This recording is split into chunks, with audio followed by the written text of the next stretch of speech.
What's up everybody, welcome back to another video, and today we will be reviewing the NECA Ultimates Universal Monsters, the Phantom of the Opera figure. And let's get right into the video. So, like how we start off every video, let's measure this figure from the top of its head to the tips of its toes. So, let's see how tall he is. And he stands just above 7 inches tall, which is, I have no clue if that's accurate or not. I'm going to be honest with you. Now, this figure doesn't have a lot of accessories, but it has enough accessories. So, let us take a look at this bamboo stick real quick. This is a very nice thing, and in case people don't know what this is a bamboo stick. It's a breathing device to help Phantom breathe while he's swimming underwater, kind of like a scuba diving thing, but it's really long, and it pretty much looks like a 1/12 cane. This is a very nice piece, and I don't want to damage it, so I'm just going to put the forceps down, and you can stare at my fingers. I don't really care. But very nice paint work on this. I like the little gold right there on the end, that nice gold paint. And here, let's get the obvious one out of the way. The soft goods. I'm not going to call this a cape. I'm going to call this his cloak, because his arms go through it, and I don't think that's a cape. This is one of their soft goods that's a little bit more harder to arrange because of the hard sculpt of the collar, but it's a good, it's pretty good soft piece of soft goods. It has a nice bendy wire in the coat, which is pretty nice, but the bendy wire just doesn't go where you want it to go. I mean, it bends, but that's about it. But very nice soft goods piece there. And then his nice little hat here. That's a nice little hat sculpt. It's very average hat sculpt, but here we get into the hands, and there's another hand. Okay, so he has a pair of these like grasping hands that he comes with in the package with, which these are kind of like the I'm gonna choke you hands. And this is a pointing hand, I believe, and this is like, I don't know, playing a piano or something. I don't really know what to call this hand on the right. We'll just call it grasping hand number 3. Put it over there. Now here we have the best part about this figure, and that is the 4 beautiful head sculpts here. These 4 figure head sculpts are some of the best I've seen. I'm going to call this the figure wave, because he and Bride of Frankenstein showed up at my house at the same time. So I'm going to call this a wave of figures, because these Universal Monster figures usually come in 2s. But these head sculpts are just phenomenally done. I love how the teeth looks, and all the ones that are showing teeth. The overall paint applications, like the purple around the eyes, and then just the skin tone, and then like kind of the almost dead look of the blueness of the bottom lip, which is the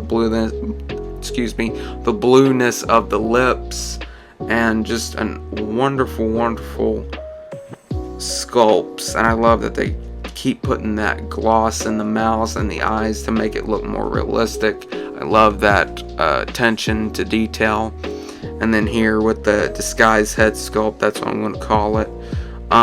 It's just a wonderful. I like that got the little like nursing hat. I'm going to call that a nurse's hat since of the time period. But the paint applications on the mask is very good. And then this bottom part being kind of translucent, which is accurate to the movie, in case you were wondering. It is translucent. You can see his mouth under it, which just makes it that much more terrifying and that much more creepy cool. But as you can see on the chin, it's the, as you can see with the chin, that it is clearly the Phantom. But wonderful interchangeable head sculpts, and it gives you a lot of variety to use. Okay, let's check out this figure's articulation. his head looks up about that far, which is pretty good because his eyes are looking up that way. And then he can't really look down that much, like he can't bury his chin all that much. It's kind of like just neutral, and that's because of the tie. His head does go all the way around if you move it up just a little bit, but he can look next to him without you having to move the head sculpt up, which is a very nice thing. The arms go all the way around. His arm comes out that far. He's got a single joint at the elbow, and it comes up to about right there, so a little past 90.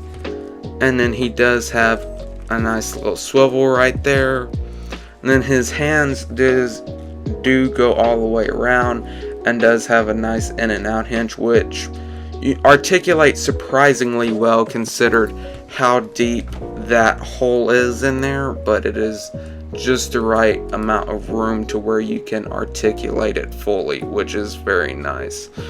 The torso here, you got that much crunch, which I didn't know that figure could do, but I'm afraid you can get a little arc back, but not much because of the coattails, or the coat tail.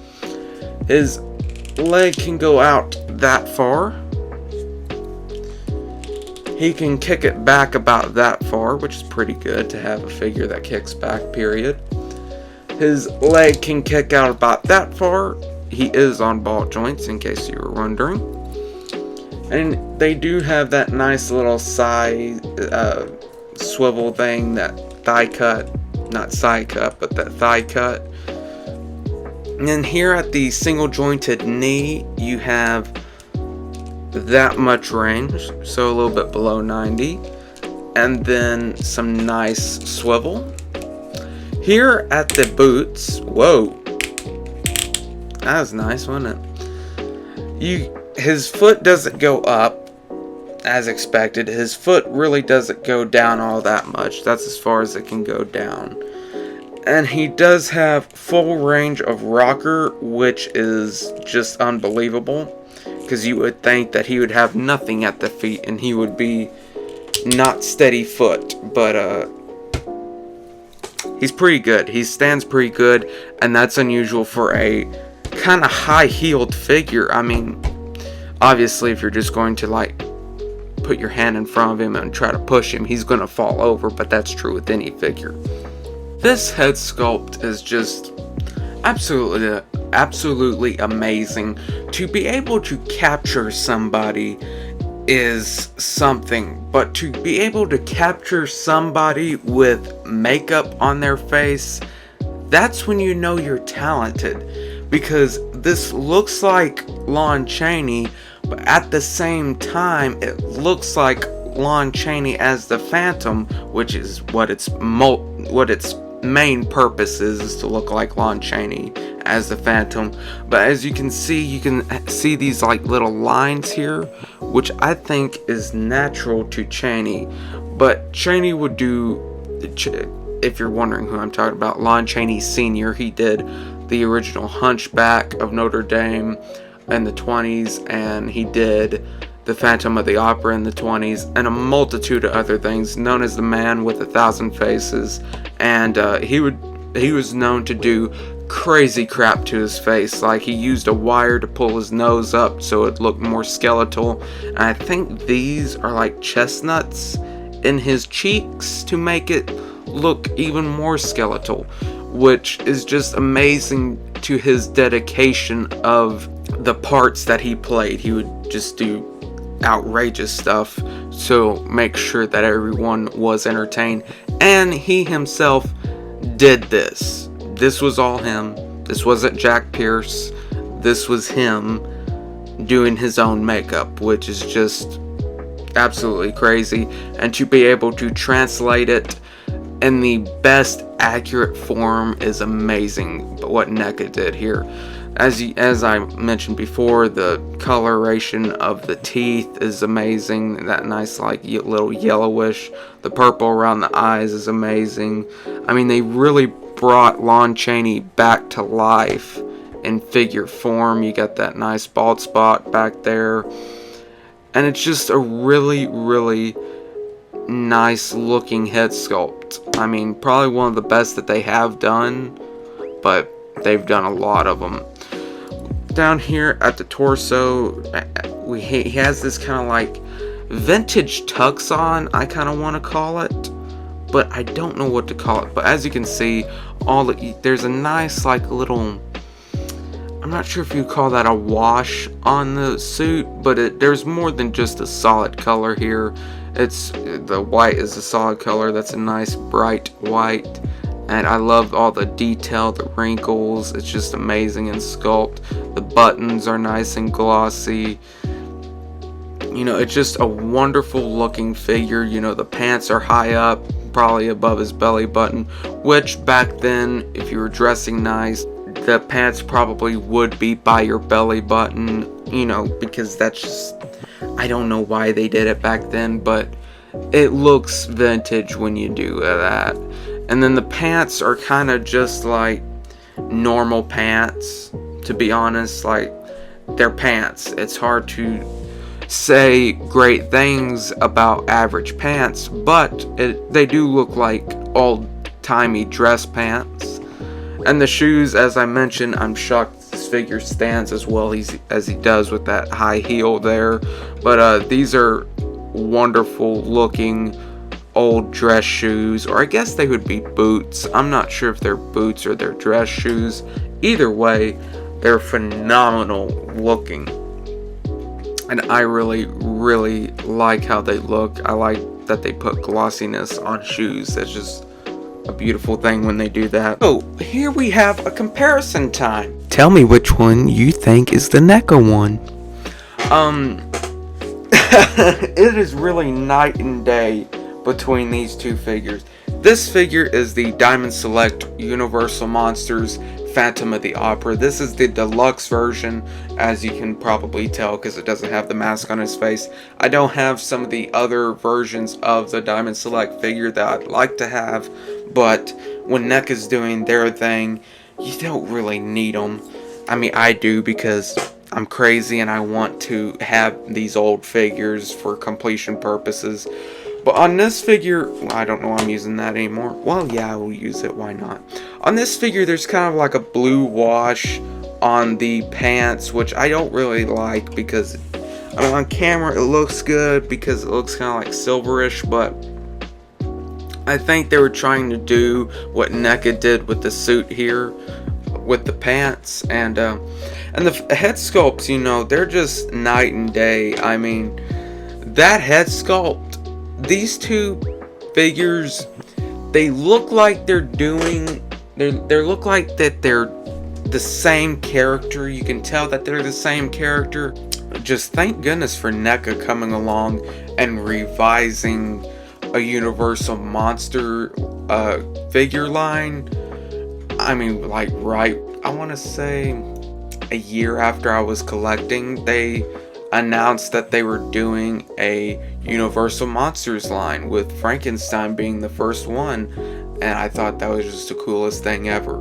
But back before NECA, before I knew anything about NECA, and I had these Diamond Select figures, I thought they were the best thing they were the best functioning figures. They were the best looking figures. But now NECA is obviously the clear winner of which figure is the better figure. You know, this figure was good for its time, but this figure is what we wanted when we got this figure. But this figure is just an amazing upgrade, and there's not a whole lot left to say here. Overall, this figure is another amazing figure in the Universal Monsters line. I mean, they have had nothing but W's of figures, and they should just gloat about that for the rest of eternity, because these classic horror figures are probably the best figures that they've made and that they have. That saying, I don't have all of their figures. I don't know what their more modern than this horror figures are like. You know, this is just my horror of expertise that I know a lot about. You need this figure if you are collecting this line. But without further ado, I hope you all have enjoyed this video, and if you have, then please hit that like button down there. I'd appreciate it a lot if you did. And if you all enjoy my overall content, which is doing these reviews and I post occasional shorts sometimes, then please hit the subscribe button. I'd appreciate it. And if you want to get notified for when I next make a video or short, then please hit the notification button right next to this subscribe button so you'll get notified for when I next make a video. So, I hope you all have a wonderful and beautiful day, and I will see you all in the next video. Bye.